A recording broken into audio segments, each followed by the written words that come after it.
안녕하십니까. 저는 온종합병원 신장내과 과장 김진경입니다. 오늘은 우리 투석 환자들이 모두 다 잘 알고 있지만 실천이 너무 어려운 투석 환자 시기에 대해서 저희 온종합병원 인공심장실 간호사들이 좀 더 쉽게 설명을 해드리려고 합니다. 많은 시청 바랍니다. 안녕하세요. 온종합병원 인공심장실에서 근무하는 간호사 전현수, 김민경, 이유정입니다. 저희는 혈액투석 환자 시기에 대해 설명하려고 합니다. 그 전에 먼저 신장의 역할에 대해 말씀드리겠습니다. 신장의 주요 역할은 노폐물 제거, 혈액을 깨끗이 하고 수분, 미네랄, 화학물질을 제거하거나 조절하는 중요한 역할을 하고 있습니다. 그런데 혈액투석 환자는 신장의 기능 저하로 체액 및 전해질의 조절이 무너질 수 있습니다. 이러한 이유로 일반인과 비슷한 정도의 물, 소금이나 칼륨 섭취는 체액과 전해질 균형에 심각한 장애를 일으킬 수 있습니다. 혈액투석 환자에게 신장의 부담을 줄이고 체액과 전해질 불균형을 피하기 위해 식단 조절은 필수적입니다. 그렇다면 이렇게 중요한 혈액투석 환자 식이요법에 대해 알아보도록 하겠습니다. 혈액투석 환자 식이요법의 목적은 무엇인가요? 혈액투석 환자의 식이요법의 목표로는 4가지가 있는데요. 첫 번째는 혈액 내 요소의 독성 영향을 줄일 수 있고요. 두 번째로는 최적의 영양 상태를 유지하고 체질량의 손실을 방지할 수 있습니다. 그리고 수분 및 전해질 불균형의 위험을 줄일 수 있고, 마지막으로는 심혈관 질환의 위험을 줄일 수가 있습니다. 그렇다면 혈액투석 환자의 식이요법에 일반적인 원칙이 있나요? 네, 이미 투석 중인 환자는 투석 중에 손실될 수 있는 단백질을 보충하기 위해 단백질량을 kg당 1.0에서 1.2g으로 늘리셔야 합니다. 그리고 부종이 있는 경우 수분 섭취를 제한하셔야 하고 식사 중 나트륨, 칼륨 등의 양을 제한하셔야 합니다. 아, 그렇군요. 일반인 식이랑은 많이 다르네요. 그럼 지금부터 혈액투석 환자의 식이요법 중 수분 섭취에 대해 집중적으로 이야기해 보도록 하겠습니다. 혈액투석 환자는 왜 수분 섭취에 주의해야 합니까? 네, 증상으로는 하지 부종, 복수, 호흡 곤란, 그리고 단기간에 급격한 체중 증가 등이 있습니다. 이런 거는 이제 체내 수분이 많음을 나타내는 단서가 됩니다. 그러면 어떻게 체내에 수분이 많은지 알 수 있나요? 네, 그런 증상으로는 이제 하지 부종이나 복수, 호흡 곤란, 그리고 단기간에 급격한 체중 증가 등이 있는데요. 이런 거는 이제 체내 수분이 많음을 나타내는 단서가 됩니다. 아, 그렇군요. 그러면 혈액투석 환자가 수분 섭취를 조절하기 위해 주의할 사항은 있습니까? 체내 수분 저류를 막기 위해서는 의사의 권고에 따라 수분 섭취량을 기록해야 합니다. 허용되는 수분 섭취량은 만성 신부종 환자의 개개인에 따라 다를 수 있으며 환자의 소변량과 체액 상태에 따라 결정됩니다. 혈액투석 환자는 어느 정도의 수분 섭취를 지금 권고하고 있습니까? 부종이 없고 적절한 소변량이 유지되는 환자에게는 무제한으로 물과 수분 섭취가 허용이 됩니다. 그런데 투석 환자분들은 콩팥을 보호하기 위해 많은 양의 물을 섭취한다는 오해가 있는데, 허용되는 수분량은 환자의 임상 상태와 콩팥의 기능에 따라 다릅니다. 그리고 부종이 있고 소변량이 감소한 환자에서는 수분 섭취가 제한하도록 하고 저희가 지시하고 있습니다. 부종을 줄이려면 24시간 수분 섭취량이 하루 소변량보다 적어야 합니다. 아, 그렇군요. 부종이 없는 환자의 체액 과부하 또는 체액 부족을 예방하기 위해 하루에 허용되는 수분량은 전날 소변량의 500ml를 더하여 결정하고, 추가하는 500ml의 수분량과 땀과 호흡을 통해 배설된 체액량을 의미합니다. 아, 그렇다면 일일 소변량을 체크하려면 그 전날 저녁 소변량이랑 저희가 땀과 호흡으로 배출될 수 있는 그 500cc의 물을 더했을 때 저희가 일일 소변량으로 체크를 할 수 있군요. 네. 그렇다면 혈액투석 환자는 왜 매일 체중을 기록해야 하죠? 혈액투석 환자분들은 체내 수분 상태를 모니터링하고 그리고 수분 손실을 감지하기 위해서 매일 체중을 기록하셔야 합니다. 이제 체중은 수분 섭취에 대한 지침을 엄격히 준수할 경우에는 일정하게 유지가 되는데요. 급격하게 체중이 증가할 경우 수분 섭취 증가로 인한 체과부하를 의미하게 됩니다. 체중 증가는 만성 신부전 환자의 엄격한 수분 섭취 제한의 필요성에 대해 경고합니다. 체중 감소는 일반적으로 과도한 수분 제한과 이뇨제에 대한 반응의 복합 효과로 발생할 수 있습니다. 그럼 지금 앞에서 많은 설명해 주셨는데요. 그러면 수분 섭취를 줄일 수 있는 유용한 팁이라도 있을까요? 수분의 섭취에 도움이 되는 유용한 팁이 있는데 이거는 저희가 자료 화면을 통해서 설명해 드리겠습니다. 수분 섭취를 제한하기에는 어렵지만 많은 팁들이 도움이 될 것 같습니다. 매일 같은 시간에 몸무게를 재고 그에 따라 수분 섭취량을 조절해 주셔야 하고 의사는 하루에 얼마나 많은 수분 섭취가 가능한지에 대해 환자에 대해 조언합니다. 매일 계산된 수분량을 따라 수분을 섭취해야 하고 수분 섭취에는 물뿐만 아니라 차, 커피, 우유, 주스, 아이스크림, 차가운 음료, 수프, 기타 야채 등 여러 가지 식품이 포함되고 있다는 것을 꼭 기억해 주셨으면 좋겠습니다. 짜고 매운 음식, 튀긴 음식 등은 갈증을 증가시키기 때문에 수분 섭취를 증가시키도록 섭취를 줄이셔야 하고 물은 갈증이 있을 때만 마셔야 합니다. 습관적인 음주는 피하셔야 하고 갈증이 있을 때는 물을 조금만 마시거나 얼음을 드시길 바랍니다. 얼음은 한 개당 10g에서 15g의 물을 잃기 때문에 얼음은 물보다 입안에서 더 오래 머무를 수도 있고 같은 양의 물보다 훨씬 효과적이기 때문에 갈증 해소가 가능합니다. 얼음은 수분 섭취량으로 계산한다는 것을 꼭 잊지 마시고 기록하시는 게 중요합니다. 수분 섭취량을 쉽게 계산할 수 있도록 하루 허용된 수분량을 미리 재서 얼음을 얼려 두시면 참 좋을 것 같습니다.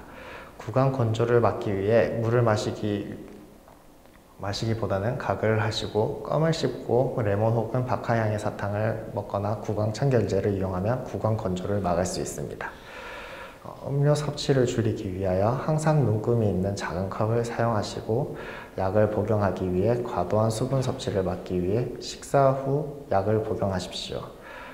환자는 일을 하거나 바쁘게 지내야 합니다.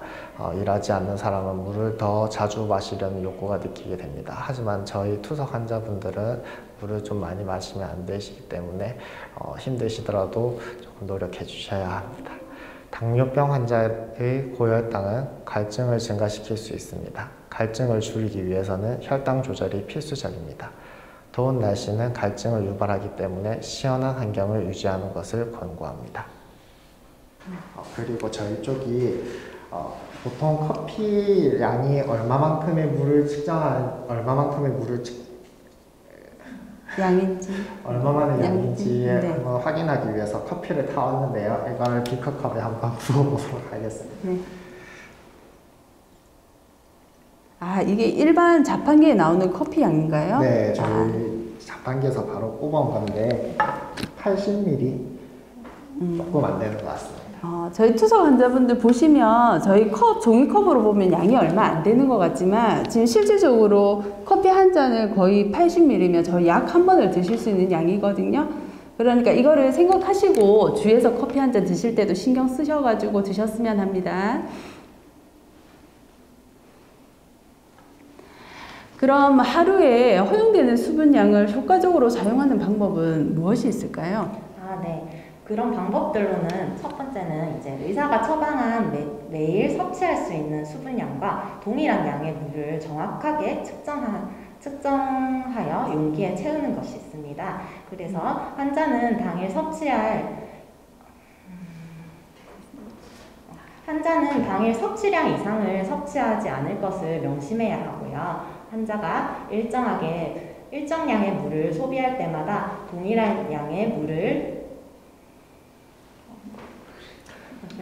환자가 일정 양의 물을 소비할 때마다 동일한 양의 물을 용기에서 꺼내서 버리게 됩니다. 그리고 용기에 더 이상 물이 없으면 환자는 하루 동안 소비할 물을 사용한 것으로 더 이상 물을 마셔서는 안 됩니다.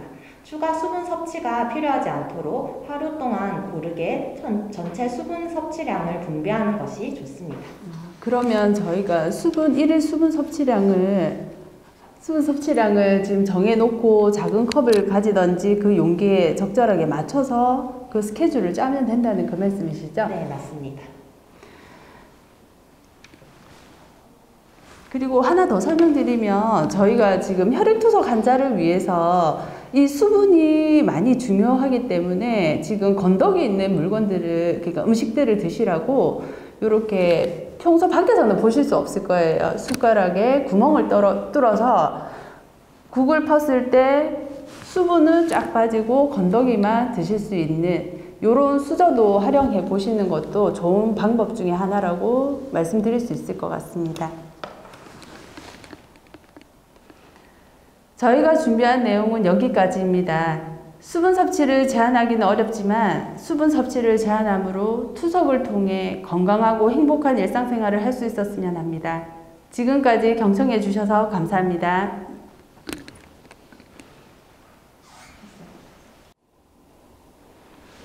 안녕하세요. 저희는 온종합병원 인공신장실 간호사 한나경, 백승은, 남서연, 김유주입니다.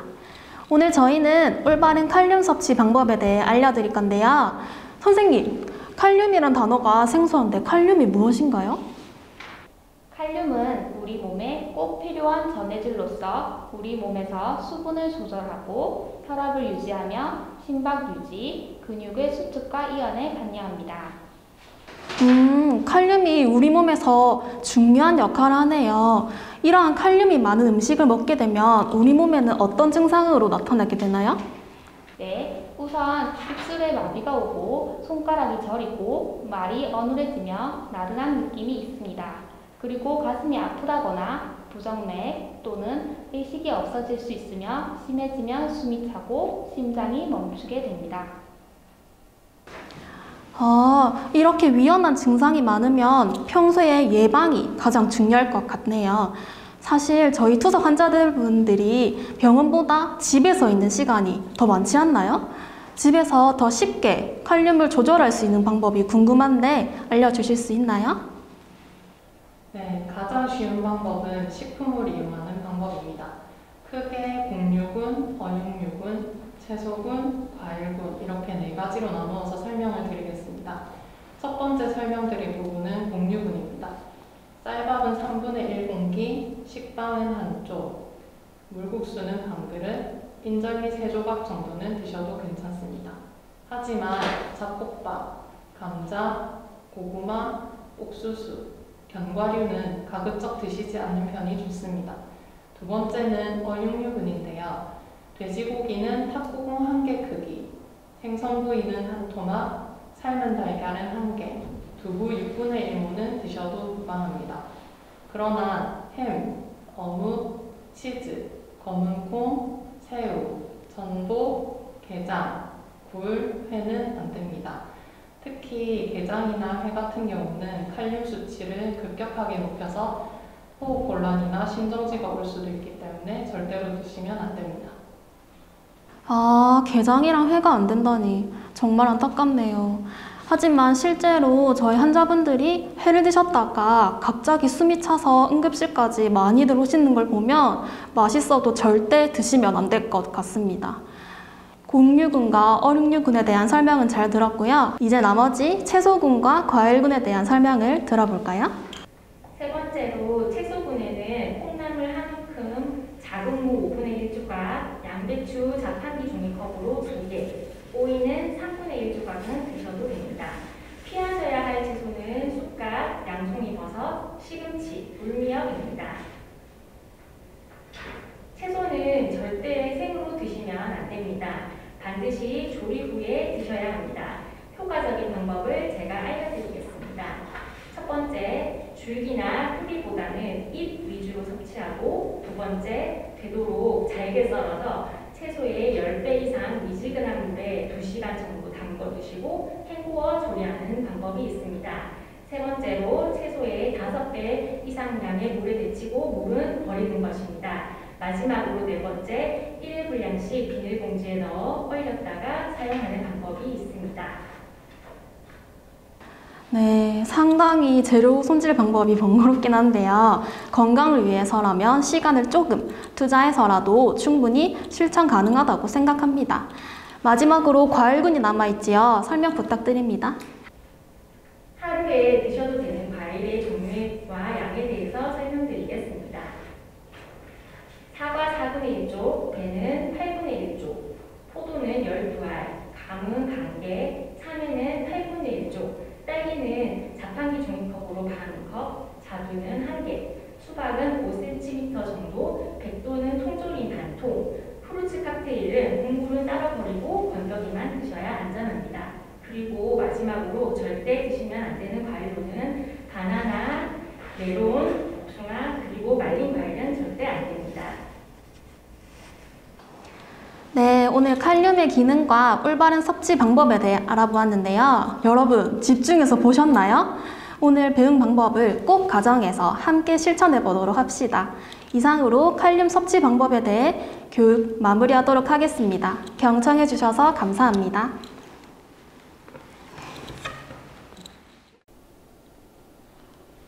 안녕하세요. 지금부터 인에 대하여 간호사 선생님 두 분을 모시고 설명하는 시간을 갖도록 하겠습니다. 선생님, 투석 환자에 있어 인이란 무엇인가요? 인은 혈액 속에서 칼슘과 균형을 이루고 있는데요. 이 균형은 뼈를 강하게 유지하는 데 필요합니다. 하지만 신장이 손상되어 칼슘과 인의 균형이 깨지게 되므로 혈액 속의 칼슘 수치는 낮아집니다. 이 현상을 보상하기 위해 부갑상선이 자극되고 부갑상선 호르몬을 분비시켜 뼈에서 칼슘이 빠져나오게 됩니다. 네, 그럼 이 수치 조절을 위한 식이 조절이 중요할 것 같은데 어떻게 하면 되나요? 제가 피라미드 그림을 보면서 설명해 드리겠습니다. 1단계, 인 피라미드의 가장 아래 파란색입니다. 설탕, 올리브 오일, 과일, 채소가 대표적입니다. 달걀 흰자의 경우 인 단백 함량이 낮은 좋은 식품이고 콜레스테롤 함량도 적어 특히 투석 환자에게도 좋은 식품입니다. 하지만 당뇨 환자의 경우 설탕과 과도한 과일의 섭취는 피해야 합니다. 2단계, 인이 풍부한 식물성 식품이지만 장내 흡수가 적은 식품으로 흰빵, 파스타, 쌀, 옥수수 가루 또는 콩류가 포함이 됩니다. 3단계로 동물성 식품으로 소고기, 돼지고기, 닭고기, 햄, 우유, 요구르트와 같은 유제품도 포함되어 있습니다. 우유는 200ml가 권장량입니다. 4단계, 인 단백질 비율이 높은 식품입니다. 대표적으로 내장, 천엽, 어묵, 새우, 오징어 등 다양한 식품이 포함됩니다.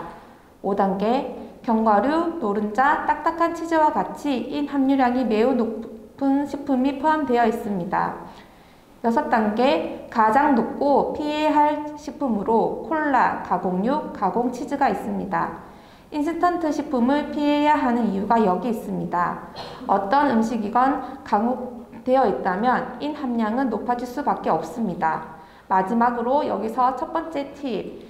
가정에서 조리 시 삶거나 데친 후 물을 버리고 팬이나 오븐에서 굽거나 요리하는 것이 좋습니다. 두 번째 팁. 인약을 복용하는 방법에 따라서 효과가 달라질 수 있습니다. 인약은 식간에 복용하시는 것이 가장 좋고 식간에 복용하지 못한 경우에는 식후 즉시 복용하시는 것이 좋습니다. 외식을 할 때에도 인약을 구비하는 것이 좋은데요. 외식 음식에는 다량의 인이 포함되어 있기 때문입니다. 네, 감사합니다. 그런데 식이 조절을 잘 하지 못하면 체내 속에 인이 축적되어 합병증이 생긴다고 하셨는데 어떤 합병증이 생길 수가 있나요? 앞서 설명드렸던 것과 같이 인이 체내 속에 축적이 되면 고인산 혈증이 발병하게 됩니다. 고인산 혈증은 혈액 내에 인이 크게 증가하는 현상으로서 만성 콩팥 환자분들에게 흔히 발생하는 대표적인 대사장애인데요. 고인산 혈증이 발병하게 되면 피부가 몫이 가려지는 소양증 등의 증상이 나타나고 혈액 내의 인축적으로 인한 칼슘 저하로 부가산선 호르몬이 증가하여 뼈에서 칼슘을 가져와 뼈를 약하게 만들어 골다공증, 신상골이양증 등과 같은 뼈 질환을 일으킵니다. 그리고 또 신장, 혈관에 석회화하여 혈관 협착 등의 합병증을 일으켜 이는 만성적으로 보면 사망률이 높아지게 되는데요. 그러므로 우리 투석 환자분들은 적절한 식이 조절과 올바른 인약 복용이 가장 중요합니다. 네, 좋은 말씀 감사합니다. 두 선생님께서 설명드린 바와 같이 인 조절을 위해선 식이 조절과 약 복용이 가장 중요한 것 같네요. 이상으로 인 조절에 대한 식이요법과 합병증에 대한 교육을 마치도록 하겠습니다. 감사합니다.